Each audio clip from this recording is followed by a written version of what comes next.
3 invités avec nous chaque soir pour décrypter les mouvements de la planète marché. Pierre-Alexis Dumont est à nos côtés, le directeur des investissements de Sycomore Asset Management. Bonsoir Pierre-Alexis. Bonsoir Grégoire. Hervé Gouletker nous accompagne, Senior Economic Advisor chez Accuracy. Bonsoir Hervé. Bonsoir Grégoire. Et Igor Demac est également avec nous, directeur associé chez Vital Épargne. Bonsoir Igor. Bonsoir Grégoire. Bon, ces questions tarifaires reviennent sur le devant de la scène avec la deuxième vague, la nouvelle vague de tarifs dits réciproques qui devrait entrer en vigueur à partir du 1er août. C'est le constat que je dressais en introduction.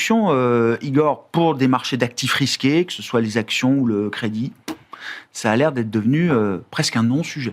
Oui, c'est un non-sujet, mais bon, les marchés, ils bougent plus tellement depuis quelques mois non plus. Ils baissent, ils remontent. Bon, on attend la saison des résultats, je pense, qui ne seront pas encore vraiment impactés par ces droits de douane. Donc, je dirais que les messages qu'on a du consensus, c'est plutôt qu'on attend des bonnes surprises, en tout cas une espèce de maintien de la microéconomie face à la macroéconomie qui commence, elle, à anticiper le coût et puis qui se voit déjà dans l'aggravation chez certains comme la France du déficit ou des enquêtes qui montrent que l'inquiétude sur la consommation est présente partout puisque les droits de douane, ça fait monter les prix et que les revenus ne sont pas censés augmenter énormément chez les ménages. Donc, on va être calé peut-être le 1er août, peut-être pas, peut-être que ça va être repoussé. Oui, donc en fait, personne ne le sait, ni même peut-être Donald Trump. C'est aussi pour ça que les marchés actions réagissent pas. En revanche, le marché directeur des taux, lui, réagit. Donc lui, il scrute les trajectoires budgétaires et puis aussi les trajectoires plus long terme de croissance potentielle du PIB, parce que l'exceptionnalisme américain était fondé sur une croissance notoirement plus importante que l'Europe, notamment. La Chine ayant aussi beaucoup baissé dans ses prévisions de croissance, enfin dans sa capacité de 10 à 5, entre guillemets. Bon, et ça, c'est une vraie question. C'est une vraie question moyen-long terme que les taux d'intérêt sont censés, en tout cas sur la partie longue de la courbe, à laquelle les taux sont censés apporter une réponse. Mais restons sur la micro, ça m'intéresse. On peut encore compter sur la résilience des corporates, de Corporate America, la capacité à être agile dans un environnement toujours plus, je ne sais pas comment dire, frictionnel peut-être. Je crois que si vous regardez la pondération des indices et la masse de résultats produits par les valeurs technologiques, vous avez déjà la réponse. C'est-à-dire, si elles publient bien, je ne dis pas que le reste doit mal publier, mais c'est d'abord un point de focalisation pour tous les investisseurs. Et puis, c'est des masses tellement importantes que c'est déjà un leapfrog, un saut de mouton. On ne regarde pas trop le problème tarifaire. On se dit que ça marche dans la techno US. Et la techno US, c'est la suprématie US. Ouais. Et c'est America Inc. Et c'est America Trump. Ouais. Et c'est donc logique, légitime, d'avoir vu le retour des marchés américains ces dernières semaines, depuis le point bas d'avril, emmené justement par ce secteur de la technologie et à nouveau ce groupe de valeurs, alors plus ou moins homogène. Il y en a 5, il y en a 6, il y en a moins, il y en a 7, j'en sais rien. Mais en tout cas, la Nvidia se rapproche de plus en plus des 4 000 milliards de dollars de capitalisation boursière après avoir perdu peut-être 30% en ligne droite au moment de libération des investisseurs sur ces valeurs, c'est la faiblesse du dollar. Enfin, pour un investisseur non-résident américain, c'est là où on peut dire, ça vaut un peu moins cher, ou alors j'ai un peu plus de pouvoir d'achat pour les acheter. Mais sinon, je ne vois pas de changement d'attitude de la part des investisseurs sur ces valeurs. Mais peut-être que vous, oui. Mais... Non, mais je vois pas. Non seulement il n'y a pas de changement d'attitude, mais j'ai l'impression que pour le retail, pour le particulier américain, ça reste des cibles d'achat, quoi qu'il arrive. Tesla, peut-être pas, mais... peut-être pas Tesla. En tout cas, les grands, très solides, oui.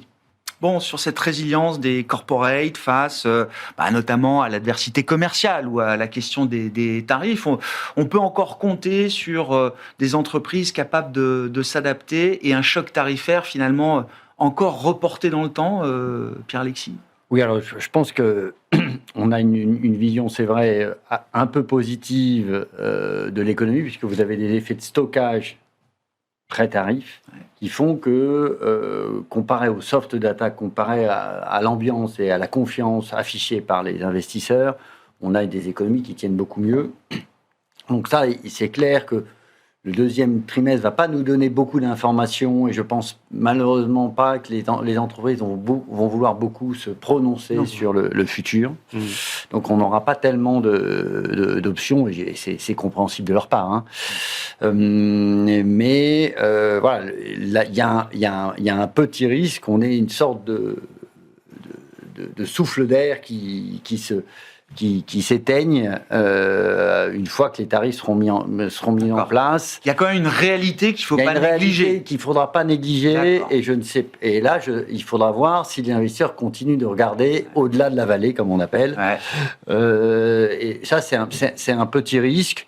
Et il est clair que on peut s'attendre encore à des révisions plutôt négatives en deuxième partie d'année. Je pense que pour les bénéfices des entreprises, ces publications-là vont plutôt être de bonne facture. Ouais. Mais après, force est de constater qu'on peut avoir des mauvaises surprises. Donc ça, je pense que c'est clair. Mais aujourd'hui, ce que disent les investisseurs, c'est que tant qu'on ne rentre pas en schéma récessif ou en guerre commerciale, finalement, les entreprises vont réussir à s'adapter et spécifiquement les grands leaders techno, la fameuse corporate America. On n'aime pas State America, mais on aime bien corporate America. C'est Goldilocks. C'est Goldilocks. On retrouve quelque chose d'un peu boucle d'or. Et derrière ça, voilà, c'est là où les marchés sont très cohérents. Vous avez la hiérarchie des actifs qui est en train de changer. C'est-à-dire qu'on a aujourd'hui, quand vous regardez en prime de risque, on dit là, il faut vendre absolument les actions américaines. C'est beaucoup trop cher par rapport aux obligations américaines. Sauf que là, le problème n'est pas là. C'est qu'aujourd'hui, la hiérarchie dans ce nouveau paradigme, là où... Le risque est plus du côté de la dette américaine que si de l'entreprise américaine et des actions américaines. Des débasements de monnaie, c'est l'actif qu'il ne faut pas avoir, c'est la dette. Voilà, c'est évident. Et donc, c'est en ça que dans ce nouveau paradigme, c'est assez compliqué de comparer le rendement des actifs entre eux. L'autre point qui me semble clé, c'est que vous avez des effets de masse qui sont considérables. On parlait de Nvidia. J'ai fait l'exercice depuis le plus bas du 8 avril. Oui. Nvidia a gagné 1800 milliards de dollars de capitalisation boursière. C'est l'équivalent du CAC 40 en flottant, de la capitalisation boursière du CAC 40 en flottant. Donc, c'est vrai que du coup, ça entraîne beaucoup les indices qui sont construits en capi. Ça pèse, on va dire, jusqu'à 7% du Nasdaq. Je dis bien du Nasdaq pour Nvidia. Et donc, ce qui est sûr... C'est une emprise énorme. C'est que quand vous regardez la façon dont la hausse s'est faite, elle s'est faite vraiment sur l'exceptionnalisme corporate américain. Ouais. Voilà. Donc c'est sur l'innovation américaine, la techno, un peu la santé. Et ce pilier-là de l'exceptionnalisme américain, finalement, les investisseurs y accordent encore non seulement de l'attention, mais de la confiance. Aujourd'hui, déjà, vous n'avez pas l'équivalent. Et force est de constater que les investisseurs peuvent douter de la capacité des Européens à sortir des leaders de ce type. Non, mais la Chine. Les Chinois, oui. Il n'y a pas d'équivalent jusqu'à ce que DeepSeek arrive. Je rappelle que c'était quand même l'événement du 20 janvier dernier, au-delà de l'investiture de Donald Trump. Alibaba, vous avez quand même des belles choses. Mais c'est des marchés de capitaux qui ne sont pas accessibles. C'est des marchés de capitaux qui ne sont pas accessibles. Voilà. Et donc, de ce fait-là, clairement, pour l'instant, les gros investisseurs disent c'est là qu'il faut être. Après, la vraie bonne question qu'il faut se poser, est-ce que la politique mise en œuvre par Trump, si elle dure, va permettre à ces sociétés-là de rester leader en innovation et créer l'écosystème qui fait que l'innovation va rester aux États-Unis avec des effets de masse qu'on connaît. Bon, ce poison lent des tarifs, Hervé, on évoquait là dans l'émission ces derniers jours l'idée alors pas d'un choc, pas d'une rupture, mais d'un poison lent finalement, à diffusion lente, mais à diffusion quand même. Oui, alors... 3 mois, 3 semaines, la prochaine fois ce sera 3 jours pour négocier. Non, mais en fait, on n'en a aucune idée. Dans tous les cas, oui, il y a un poison lent, c'est-à-dire que l'image du monde est en train de changer. Et je pense que le paradoxe qu'il faut comprendre du côté des marchés, c'est que l'image du monde à moyen terme, on la voit, je peux en dire 2 mots. L'image du monde à court terme, on n'en a aucune idée. Et je dirais que sur les marchés, c'est exactement l'inverse. L'image des marchés à moyen terme, on n'en a aucune idée. L'image des marchés à court terme, on comprend un peu. Et en fait, il y a ce paradoxe, et c'est ça qu'il faut savoir gérer. À court terme, l'économie, on ne sait pas bien. La politique commerciale de Trump, on ne sait pas où elle nous mènera. Y aura-t-il des mesures de rétorsion par les autres ? On voit que Trump menace. Est-ce que ça suffira ? La politique budgétaire de Trump, on la comprend un peu mieux parce qu'on a une loi. Mais en fait, on voit bien que À aujourd'hui, on nous dit il faut accepter un déficit des comptes publics américains de 6 à 7 points de PIB ad vitam aeternam. Est-ce que les marchés de taux vont rester calmes là-dessus? Bon, finalement, il y a plein d'inconnus, et donc mettre des chiffres, c'est s'amuser, parce qu'on ne sait pas. Par contre, à moyen terme, on voit bien, il faut passer de la politique à l'économie, la politique internationale, la géopolitique, on voit bien que le monde est en train de devenir plus petit. On va avoir plus de mal à trouver du sourcing en dehors de chez soi, en commençant par des choses très importantes comme les terres rares. Les marchés, les opportunités se referment. Donc en fait, il faut bien voir que le commerce mondial a quand même été l'un des grands moteurs de la croissance au long des dernières décennies. C'est en train de se refermer. Et puis, il ne faut pas... Ça se referme ou ça se recompose? Ou c'est les deux? La recomposition implique que ça se renferme aussi un peu? Il y a une recomposition, on échange entre soi. Ouais. Et puis, si on échange entre soi, par exemple, entre occidentaux, si tant est que le mot ait encore du sens, ça fera moins de croissance que si on échange avec les Chinois ou les Indiens. Pour une bonne partie du monde, les échanges avec la Chine n'ont jamais été aussi importants. Oui, mais c'est un autre monde que le nôtre. Ouais. Et puis, il ne faut pas oublier que dans ce monde qui est en train d'apparaître, où tout le monde va se méfier les uns des autres, où en fait, il n'y a plus une hégémonie américaine, le monde devient pluriel et instable. Dans ce cas, le comportement des États-Unis, je vis au-dessus de mes moyens, mais ça n'a aucune importance. Tous les capitaux du monde veulent venir chez moi, donc je n'épargne pas. Tout va bien.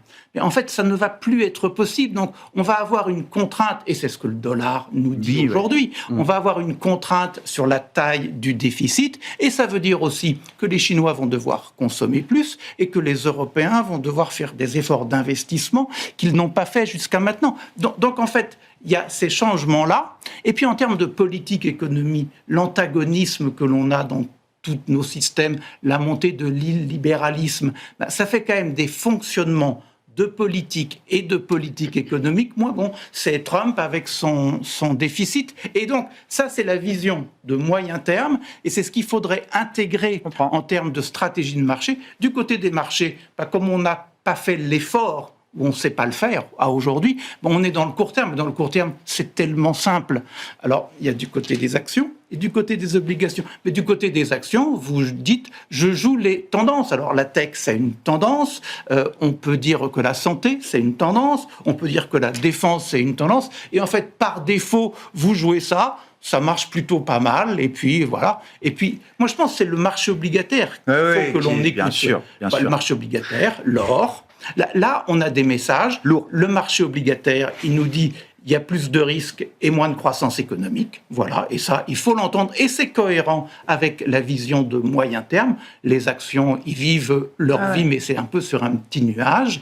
Et donc, le court terme sur les marchés. Mais en fait, le problème, c'est qu'il faut savoir rester agile, parce qu'à un moment, il y aura une confrontation entre le court et le moyen terme. Bon, note de blog de 2 économistes de la Banque Centrale Européenne sur la proportion du commerce qui est fait entre la zone euro et les pays dits illibéraux ou sous dictature, etc. Et c'est une part du commerce qui augmente, et notamment pour, vous l'avez cité, pour des matières premières critiques à la transition, en l'occurrence, et les terres rares. Donc, il y a une petite note de blog pour ceux qui s'intéressent à ce sujet-là. La question du dollar et des taux, effectivement, Igor, de manière très pragmatique, quand on rentre un nouveau client chez Vital Épargne, on le couvre sur ses actifs en dollars aujourd'hui. C'est pas naturel de se couvrir contre la baisse du dollar dans un portefeuille. C'est ce qu'on disait auparavant. Le risque de change, il est très important pour les produits à rendement fixe, puisque le risque de change, c'est un risque variable. On se couvrait sur les obligations, ça, on couvrait le risque de change. On a une rémunération variable, donc en général, on ne couvre pas le change. Bon, les clients qui sont en zone euro, il y en a peu qui veulent du dollar. Alors aujourd'hui, c'est pas du tout à la mode de vouloir du dollar parce que ça baisse, mais c'est justement quand ça baisse qu'il faut acheter. Déjà, après la dédollarisation, j'irai pas trop vite en besogne, ça c'est quand les matières premières ne seront plus libellées en dollars. Mais quand j'entends des gens dire oui, l'or a monté, oui, mais en euros, elle a baissé. Non, oui. Voilà, donc... faut corriger de 10%. Voilà, donc... Un bon 10%.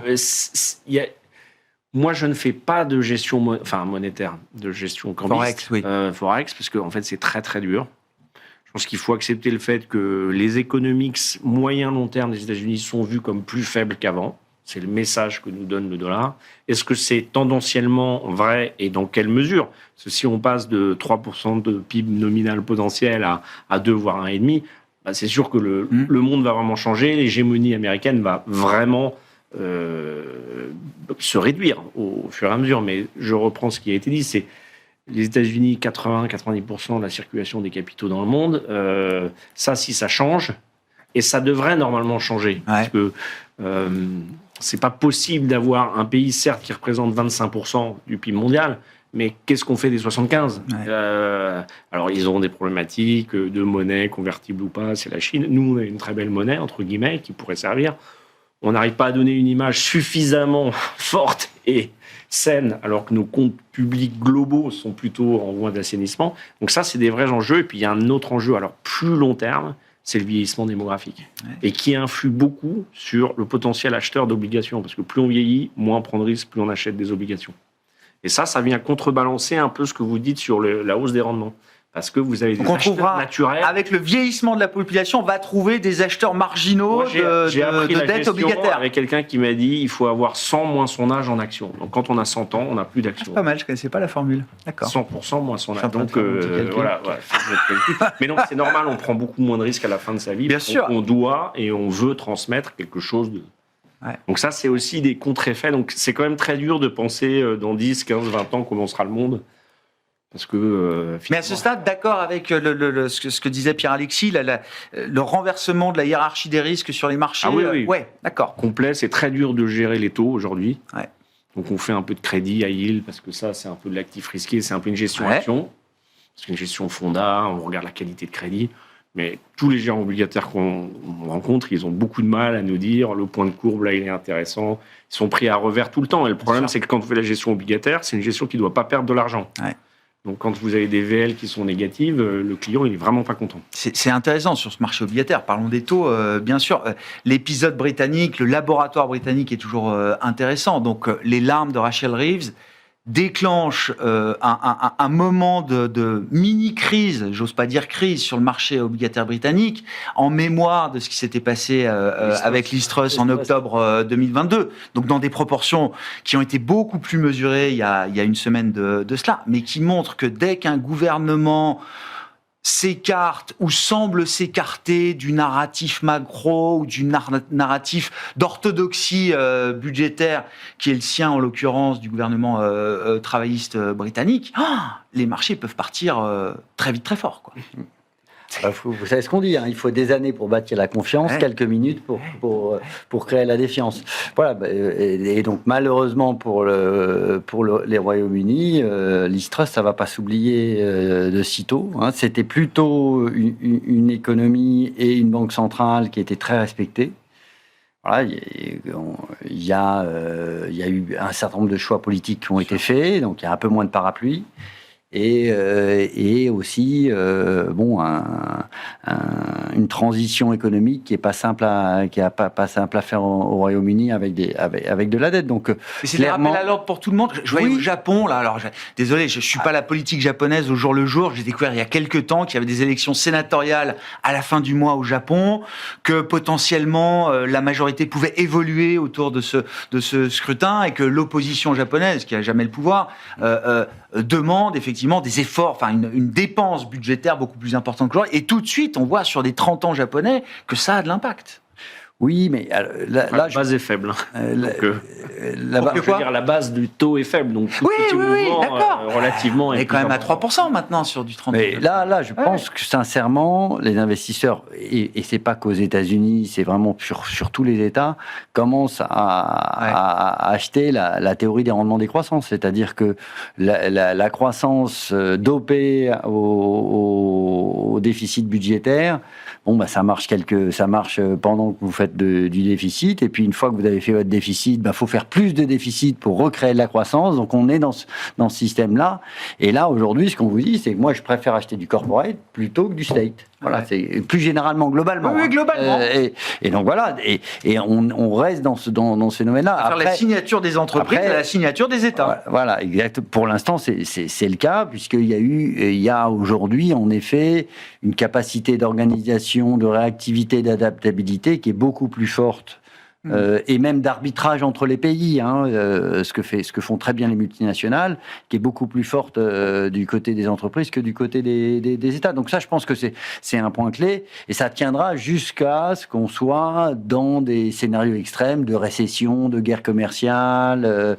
Où là, on retrouvera de l'appétit, du refuge à travers des actifs publics, quoi. La réalité aujourd'hui, c'est qu'on va rentrer plutôt dans un concours de beauté entre États pour attirer les capitaux. Voilà, aujourd'hui. La guerre de l'attractivité du capital. Voilà, donc, avant qu'on essaye de mettre en place des normalisations budgétaires, mais de toute façon, on le voit, qui prendront beaucoup, beaucoup de temps et qui sont difficiles à mettre en place. Qu'est-ce qu'elle va produire, cette méga loi américaine, Hervé ? On est toujours le marché, on évoquait les marchés actions et les marchés obligataires, mais plus de déficit, ça reste l'idée que ça génère quand même de la croissance ? Alors, c'est pas plus de déficit, en fait, c'est une stabilisation du déficit autour des niveaux actuels, à haut niveau, ad vitam aeternam. Alors, ça pose pas de problème si on reste dans le schéma précédent, c'est-à-dire beaucoup de capitaux qui rentrent aux États-Unis et un appétit pour les titres du Trésor américain. Dans ce cas-là, ça s'équilibre. Si on a moins d'investisseurs étrangers avec un stock de refinancement qui est le même, dans ce cas-là, c'est pas compliqué. Il faut trouver, par la théorie des vases communicants, d'autres acheteurs. Alors, soit c'est les acheteurs privés, et là, le vieillissement de la population peut peut-être aider, croisons les doigts, soit c'est la Banque centrale. Ouais. Et en fait, on comprend bien que lorsqu'on dit soit c'est la Banque centrale, ça veut dire que le travail de réduction du bilan de la Banque centrale, il faudrait qu'il s'arrête, et puis ça veut dire une connivence entre la Banque centrale et le Trésor. Et en fait, ce qu'on voit aujourd'hui autour de Jérôme Powell, qui est-ce qui pourrait le remplacer ? Ça serait bien qu'il parte plus tôt. Tout ce genre de choses, ça participe aussi de cela. Un autre élément qui participe de cela, l'assouplissement de la régulation bancaire aux États-Unis. Oui. Comme par hasard, aujourd'hui, il y a des modifications de cette réglementation qui font que la capacité d'absorption de titres d'État par les banques commerciales américaines augmente. Tiens, on libère la place. On libère la place dans les bilans pour acheter des actifs et des dettes d'État. Et donc, en fait, ça peut marcher, ça ? Écoutez, oui, évidemment. Ça peut marcher parce qu'il y a de la place pour cela. Et dans le monde de demain, si on croit au moyen terme que j'ai décrit, l'appétit pour le risque, j'en sais rien. Aujourd'hui, on dit, OK, j'ai mes trends et je les joue, mais on n'en sait rien. Et puis, il ne faut pas oublier que c'est un autre élément qu'il faut prendre en compte, l'hommage lige rendu par tous les grands patrons américains, patrons de banque compris, à l'auguste président Trump, ça participe aussi de cela, quoi. Donc, en fait, on dit qu'il faut avoir des raisonnements très différents entre quand on regarde le secteur privé, quand on regarde le secteur public. En fait, aux États-Unis, dans USA Inc., il y a USA Corp aussi.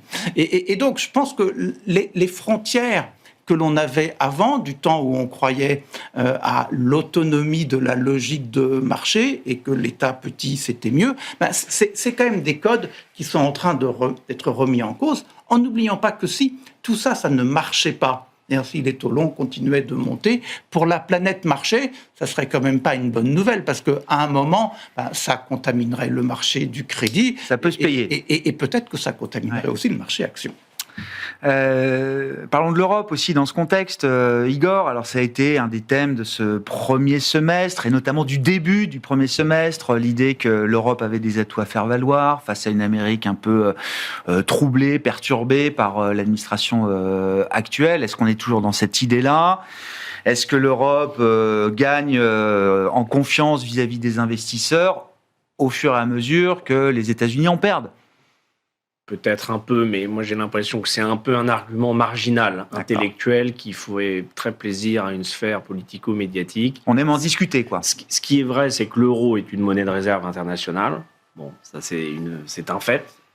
Pas suffisamment, mais c'est un fait. Donc ça a la capacité d'absorber pas mal de flux.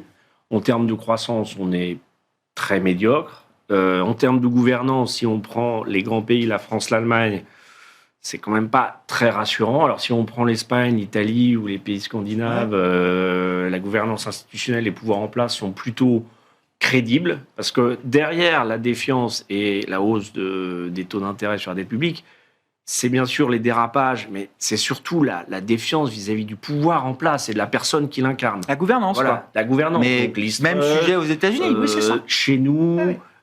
Bien que les marchés soient très composés. C'est un sujet ESG, quoi. Oui, Schmerz, il a quand même été élu au deuxième coup, donc c'est très bancal. Donc les patrons allemands, ils sont quand même pas très tranquilles avec cette situation. Et donc c'est vraiment une défiance.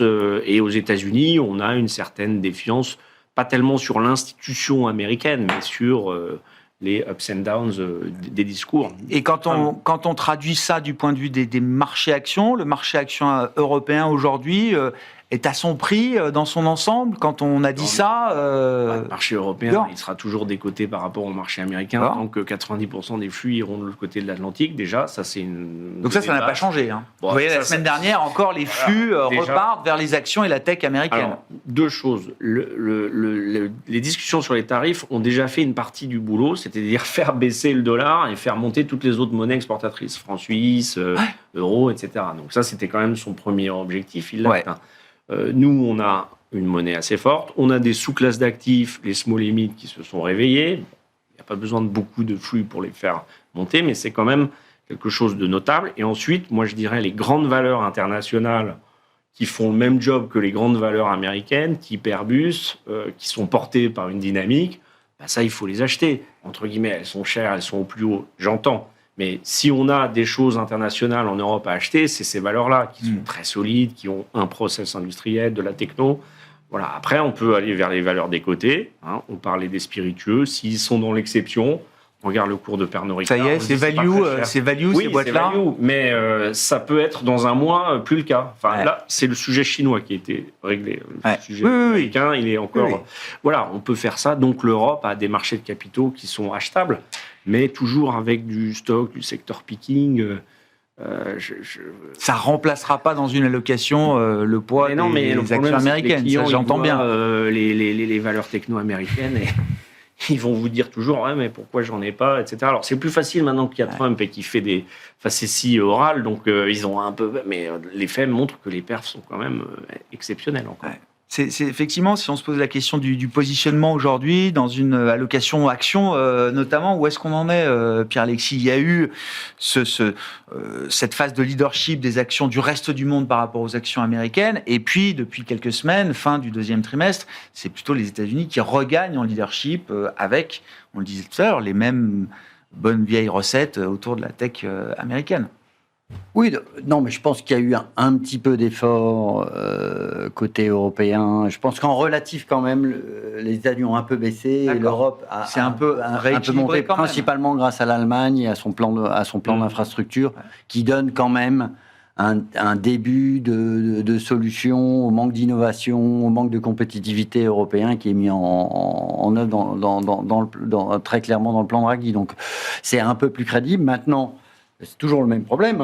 Il faut passer des belles annonces à l'exécution. Et l'exécution en Europe, par contre, c'est là où ça pêche. Parce que moi, je prends souvent l'exemple du Green Deal versus l'IRA. C'est à peu près les mêmes engagements de budget en Europe versus US. Sauf qu'il y en a un qui a été réalisé vite, bien, de façon pragmatique et qui a eu des effets très forts. Green Deal, ça a eu des effets en Italie. Voilà. Oui. Et après, on ne sait pas trop où ça a permis de stabiliser l'Italie et la trajectoire, la trajectoire italienne, ce qui est déjà un victoire en soi. Et donc il y a des effets de masse. On va voir un peu ce que devient la défense de l'Europe. On sait très bien qu'à un moment ou un autre, il va falloir quand même avoir une organisation industrielle transfrontalière. Est-ce qu'on va réussir à faire cette organisation industrielle un peu transfrontalière sur ce pôle d'excellence-là, à voir. Voilà, donc il y a quand même des vraies questions, et donc ce qui s'est passé, c'est d'ailleurs assez étonnant, c'est-à-dire qu'en monnaie locale, en dollars, finalement, le marché américain et le marché européen sont quasiment à parité, et c'est ce qui fait la différence, c'est la devise. C'est la devise. Et ça, c'est quelque chose qui va continuer. Enfin, cette volatilité d'échange, c'est un nouveau régime qui s'installe. Nous, on a un raisonnement assez simple, c'est que dans ce nouveau paradigme, je pense qu'un peu de diversification est quand même plus intéressante. Voilà. D'accord. Parce que, en effet, Une manière de se prémunir. il y a une incertitude sur le moyen terme qui est réelle et qu'il faut quand même, sur lequel il faut se positionner. Donc, Et diversification, ça nous amène jusqu'où alors? donc, ça vous amène à avoir les 3 blocs. D'accord. Il faut que vous ayez un bloc américain, il faut que vous ayez un bloc européen, il faut que vous ayez un bloc émergent, asiatique, un bloc émergent asiatique. Voilà. C'est à notre avis la bonne façon d'aborder cette période, avant d'avoir un petit peu plus de clarté sur, en effet, les processus moyens. Il y a des décorrélations intéressantes aujourd'hui entre les mouvements des actifs de ces différentes zones. Et après, l'autre point qui est très simple, c'est que le croissance mondiale a été le maire de la croissance. Le commerce mondial a été le maire de la croissance sur les 20 dernières années. Ce sera sans doute moins le cas. Et donc, aujourd'hui, les grands exportateurs qui ont été les grands bénéficiaires de ce phénomène-là, on peut avoir des valeurs plus domestiques donc les petites et moyennes valeurs, qui tirent leur épingle de jeu. Et ça vous apporte de la diversification, de la vraie diversification. Et ça reste un compartiment, un univers, vous le connaissez particulièrement bien en Europe. Alors, il y a une profondeur incroyable, des prix qui restent intéressants, il n'y a pas de survalorisation. Vous avez un effet bas, hein, ces valeurs-là sont loin d'être au plus haut en termes de marge et en termes de dynamique et en termes de dynamique de chiffre d'affaires. Donc, on l'a vu avec Rheinmetall, hein, ça vivotait, et puis à un moment, hop, les camions sont partis, et donc vous avez eu des bénéfices qui ont été multipliés par 4. Hein. Donc, on peut avoir, ce ne sera pas sur toutes les valeurs de la cote, évidemment, mais on peut quand même avoir ces effets-là. Donc ça, des game changers. Et donc ça, c'est un vrai game changer. Hein, si vous avez un peu plus de vent dans les voiles avec des effets multiplicateurs qui sont importants, je pense que c'est un point clé. Et après, en effet, bon, ça a un petit peu rattrapé, mais on est loin quand même on est loin d'être à des niveaux d'euphorie sur ces valeurs. Et je pense que réellement, ça vous apporte de la diversification, ça vous protège quand même plus d'effets tarifaires qui pourraient être désagréables. Voilà, donc je pense qu'on a un vrai intérêt à soigner sa construction de portefeuille et sa diversification dans le contexte actuel, parce qu'il faut être très franc. Personne ne sait à 6 mois où seront les tarifs. S'ils sont à 10%, c'est même à 3 semaines. Oui. Si on est plutôt à 23-24, il va quand même avoir un moment un peu plus complexe. Il y a l'épaisseur du trait, et puis il y a quand même, entre 15 et 25%, c'est pas la même. On était à 2 avant. Hein. Oui, 2,5. On passe de 2 à 24, ça fait x12. Bien sûr. Ça va se voir. C'est quand même un péage qu'il faut prendre en compte. La question un peu désagréable, Hervé, il y a une séquence française qui arrive avec là aussi des gages attendus à délivrer face aux créanciers de la France sur la capacité à s'engager au moins sur une trajectoire responsable. Oui, c'est des moments importants là, 15 juillet et puis bien sûr toute la période budgétaire à l'automne. Parce que j'avoue que la France, moi je veux bien en parler tous les jours, j'en parle si le marché me dit qu'il faut en parler. Et c'est vrai que le marché ne donne pas l'indication, en tout cas importante, qu'il faut mettre la France là tout de suite sur la table, forcément, comme sujet. Non. Progressivement, la France est quand même à la traîne. Hein. Elle est à la traîne en termes de performance financière, que ce soit obligataire ou action. Elle est à la traîne en termes de croissance économique. Il ne faut pas oublier que si vous prenez une chronique longue, on était au-dessus de la moyenne Europe ou zone euro. On était à la moyenne et maintenant on est en dessous de la moyenne. Donc on voit bien qu'il y a quand même un étouffement de la croissance française avec donc une équation budgétaire qui est très très compliquée. On a des prélèvements très élevés, on a un déficit très élevé, on a une dette très élevée. Donc, on voit bien que ce que l'on doit faire, c'est toucher aux dépenses, mais quand on nous parle de dépenses, on dit le socle du social. C'est intouchable. Il faut faire des efforts sur la défense et politiquement, on voit bien que toucher aux dépenses, c'est très compliqué. Donc, en fait, dans ce cadre-là, on a l'impression qu'on est complètement bloqué. Les deux éléments de déblocage que l'on a, c'est soit la croissance. Alors, la croissance, ça ne s'invente pas, parce que créer les réformes de structure qui nous feraient dans X années avoir plus de croissance, on n'y est pas. Soit travailler plus. Hein. Et en fait, c'est quand même un des leviers, voilà, produire plus, travailler plus. C'est un des leviers que l'on a. Est-ce que politiquement, il est acceptable ? Vraisemblablement pas.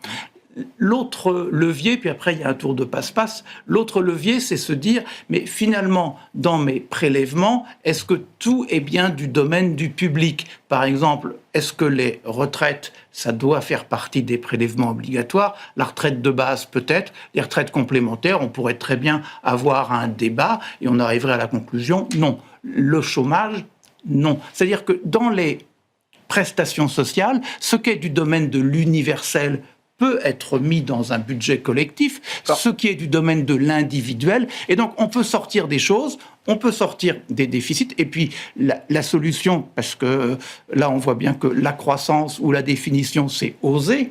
Et dans ce cas-là, c'est ne rien faire. C'est une année blanche, c'est-à-dire je ne touche à rien. Mais les Espagnols en sont à leur 3e année blanche. Hein. Donc oui, en fait, c'est des trucs qui en ont une, c'est pas qu'une qu'il faudrait faire. Oui, j'entends bien. Mais ça peut se débloquer, selon vous, j'allais dire, en douceur, entre guillemets. Je dis pas qu'il faudra pas faire d'efforts, mais sans passer par un grand chamboule-tout qui paraît compliqué sur le plan politique. Enfin, on verra ce qu'il en est dans quelques mois. Mais politiquement, si on peut garder une forme de confiance des marchés avec les spécificités du paysage je pense que politique actuel. La confiance des marchés, elle est liée à deux choses. D'abord, le poids de l'économie française. En Europe, c'est un sacré paquebot. Et derrière ce poids, l'idée que si ça va mal en France, ça ira mal partout en Europe, quoi. C'est le pavé dans la mare qui éclabousse tout. Et donc, en fait, on se dit... Si je tombe, d'autres tomberont avant moi, ou avec moi. Je ne vais pas jouer à ce jeu, quoi. Et je pense... Alors, ça ne rassure pas de dire cela, mais ce qu'il faudrait rêver, c'est qu'à la rentrée, on ait des députés qui se soient achetés une vertu, qui se disent l'intérêt commun, il est là, quoi. Mais ça, c'est peut-être rêvé. Je ne sais pas s'il y a des cahiers de vacances pour ça. Il faudrait. Igor. Ce qui est inquiétant dans la situation française, au-delà des éléments techniques mentionnés, c'est qu'on a l'impression qu'ils ne savent plus d'où vient le déficit. Enfin, c'est un tonneau des Danaïdes. La dérive. La dérive. On n'arrive pas à identifier même d'où ça vient.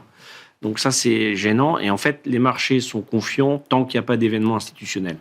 Type dissolution, démission, quelque chose qui fragilise. Redissoudre pourrait entraîner une crise financière ou un... Voilà. D'accord. Dès que l'institution 5e République va être un petit peu tanguée, ils vont regarder la dette. Pour l'instant, on va avoir une communication comme d'habitude, parce qu'on est les as de la communication, qui va probablement noyer le poisson. On va promettre des choses qu'on ne fera pas, puisque c'est quand même depuis 1974 ce qu'on fait, donc pourquoi pas continuer. Et je pense que les marchés peuvent, entre guillemets, s'accommoder de ça pour les raisons évoquées. C'est trop gros, la dette publique française, c'est la 2e dette traitée. Le marché action français, c'est le CAC 40 est un des indices les plus répliqués au monde, après les indices anglo-saxons. On fait partie d'une chaîne, heureusement, parce que ça nous laisse un peu dans le globalisme et le capitalisme, mais on n'a aucun impact sur des changements structurels. Et vous l'avez ressenti auprès des clients, une forme de désaffection pour les actifs français traditionnels, les actions, le CAC, ça s'est matérialisé Pas plus qu'avant, je dirais, pas plus qu'avant. Les performances de ces actions françaises mais le CAC 40, sont un peu en dessous. Ouais, mais il y a eu un beau... C'est lié à la composition aussi, j'imagine, des indices. Parce que le luxe est complètement effondré. Donc, mais si vous regardez Airbus, Safran, Schneider... C'est des super perfs depuis des années. Il y a une muraille de Chine entre la vie du CAC 40 et la vie politique française, Pierre-Alexis ? Oui, tout simplement parce que les gros poids du CAC 40 sont internationaux. Ouais. Donc il y a une muraille de Chine jusqu'à un certain point. Voilà. Et à partir d'un certain point, vous allez avoir un certain nombre de secteurs qui sont principalement les secteurs régulés, qui vont beaucoup souffrir de la situation.